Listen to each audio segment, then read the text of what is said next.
அஸ்ஸலாமு அலைக்கும். Hello everyone, I am நிக்கா ஃப்ரம் நிக்கா ஸ்பெஷல். புன்னகை பூக்கள் மலரட்டும்.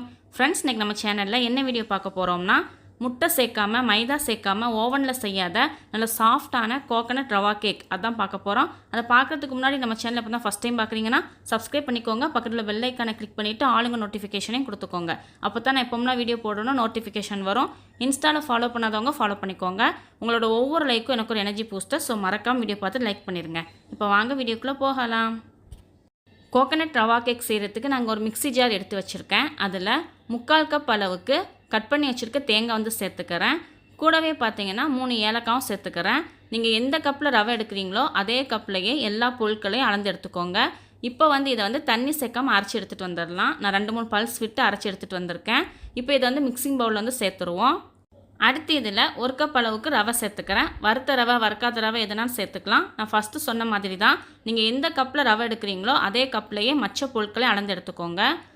அடுத்து ரவை எடுத்த கப்லையே 3/4 கப் சீனி சேர்த்துக்கிறேன். அதே கப்லையே 3/4 கப் கெட்டியான புளிக்காத தயிர் சேர்த்துக்கிறேன். உங்களுக்கு தயிர் சேர்க்க விருப்பம் இல்லை அப்படின்னா இதுக்கு பதிலாக நீங்கள் வந்து 2 முட்டை சேர்த்துக்கோங்க. அடுத்து காய்ச்சி ஆற வச்ச பால், நல்ல கெட்டியான பால் வந்து 1/2 கப் வந்து சேர்த்துக்கிறேன். இப்போ இது எல்லாத்தையும் நல்லா கலந்து விட்டுருவோம். நான் தேங்காய் சேர்க்கும்போது தேங்காய்க்கு பின்னாடி ப்ரௌன் கலரில் இருக்கும்ல, அதையும் சேர்த்து தான் அரைச்சி எடுத்திருக்கேன். உங்களுக்கு அது தேவையில்லை அப்படின்னா ரிமூவ் பண்ணிவிட்டு ஒயிட் கலர் தேங்காய் மட்டும் நீங்கள் வந்து சேர்த்தா போதும். இப்போ பாருங்கள், நல்லா கலந்து விட்டாச்சு. ஒரே சைடாக நல்லா ஸ்மூத்தாக கலந்து விட்டுக்கோங்க. இந்த மாதிரி நல்லா கலந்து விட்டதுக்கப்புறம் இதை வந்து நம்ம மூடி போட்டு ஒரு 15லேருந்து 20 நிமிஷத்துக்கு நல்லா ஊற விட்டுருவோம். ஃப்ரெண்ட்ஸ், இப்போ ஒரு 20 நிமிஷம் ஆகிடுச்சு. நம்ம ஓப்பன் பண்ணி பார்க்கலாம். ரவையை பாருங்கள், நல்லா கெட்டியாகி நல்ல ஊறியும் வந்திருக்கு. இப்போ இதை ஒரு தடவை நல்லா கலந்து விட்டுருவோம்.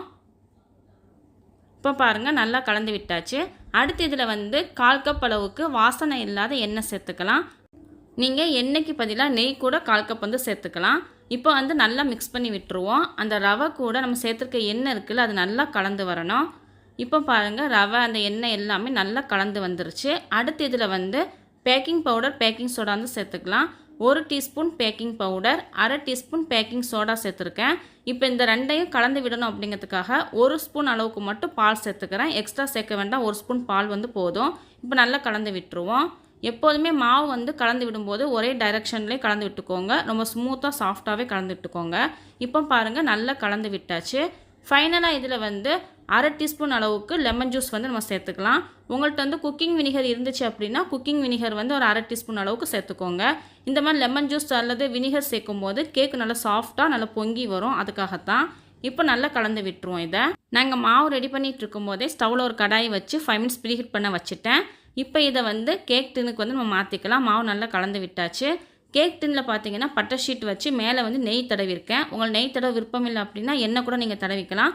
பட்டர் ஷீட் இல்லை அப்படின்னா கேக் டின்னில் கொஞ்சமாக எண்ணெய் தடவிட்டு மேலே வந்து மைதா மாவு சேர்த்துக்கோங்க. இப்போ நம்ம ரெடி பண்ணி வச்சுருக்க மாவு வந்து கேக் டின்னில் வந்து சேர்த்துடலாம். சேர்த்துட்டு அந்த பபுள்ஸ் எல்லாம் ரிமூவ் பண்ணுறதுக்காக ஒரு 2 தடவை நல்லா தட்டி விட்டுருவோம்.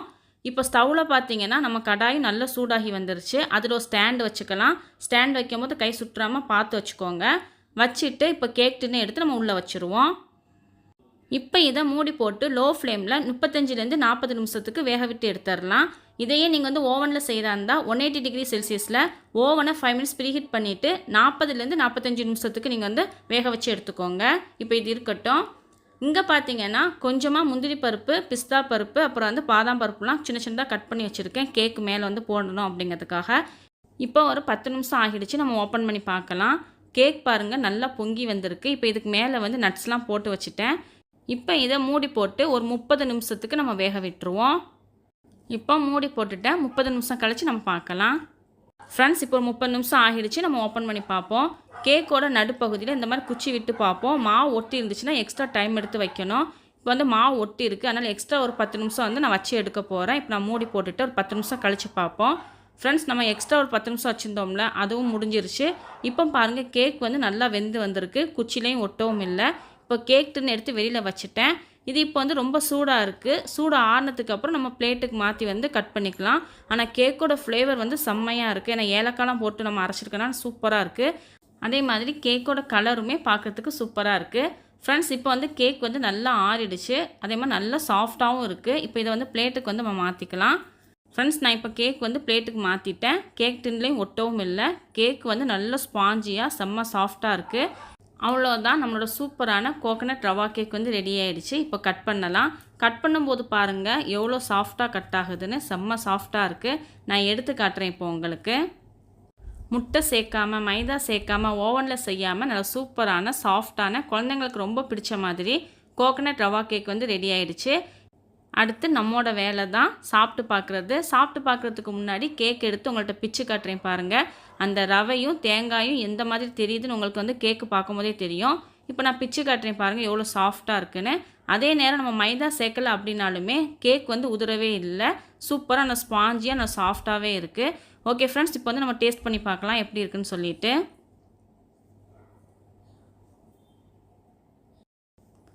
சூப்பராக இருக்குங்க. நிஜமாகவே செம்மையாக இருக்குது. நல்ல சாஃப்டாக இருக்குது. அதே மாதிரி அந்த ஃப்ளேவர் நம்ம தேங்காயும் ஏலக்காயும் அரைச்சி விட்டு சேர்த்துருக்கோம். அந்த ஃப்ளேவர் வந்து செம்மையாக இருக்குது. இனிப்பும் கரெக்டாக இருக்குது. நான் சொன்ன அளவுகள் படியே எடுத்துக்கோங்க. நீங்கள் எந்த கப்பில் அளக்குறீங்களோ ரவையை அதே கப்லேயே மற்ற பொருட்களை அளந்து எடுத்துக்கோங்க. இந்த கேக் ரெசிபி கண்டிப்பாக ட்ரை பண்ணி பாருங்கள். நம்ம சேனலில் நிறைய கேக் ரெசிபிஸ் வீடியோஸ் வந்து இருக்குது. ப்ளேலிஸ்ட்டில் செக் பண்ணி பார்த்தீங்கன்னா உங்களுக்கு தேவையான கேக் ரெசிபி வந்து வரும். ஸோ கண்டிப்பாக இந்த கேக் ரெசிபியும் ட்ரை பண்ணி பாருங்கள். அதே மாதிரி இந்த கேக் வந்து ரெடியாகி வர்றதுக்கு 40 நிமிஷம் சொல்லியிருந்தோம். ஆனால் 40 நிமிஷத்தில் வந்து ரெடியாகி வரல. அதனால் எக்ஸ்ட்ரா ஒரு 10 நிமிஷம் வச்சுருந்தோம். ஸோ நீங்கள் அதையும் வந்து செக் பண்ணி பார்த்துக்கோங்க. கேக் எப்படி இருக்குன்னு கமெண்டில் சொல்லுங்கள். ஓகே ஃப்ரெண்ட்ஸ், இந்த வீடியோ பிடிச்சிருந்துச்சுன்னா உங்கள் ஃப்ரெண்ட்ஸ் அண்ட் ஃபேமிலி கூட ஷேர் பண்ணிவிட்டு மறக்காமல் சப்ஸ்கிரைப் பண்ணாதவங்க சப்ஸ்கிரைப் பண்ணிக்கோங்க. அப்படியே லைக் பண்ணிடுங்க. தேங்க்ஸ் ஃபார் வாட்சிங். Stay safe. மரம் வளர்ப்போம், இயற்கையை காப்போம்.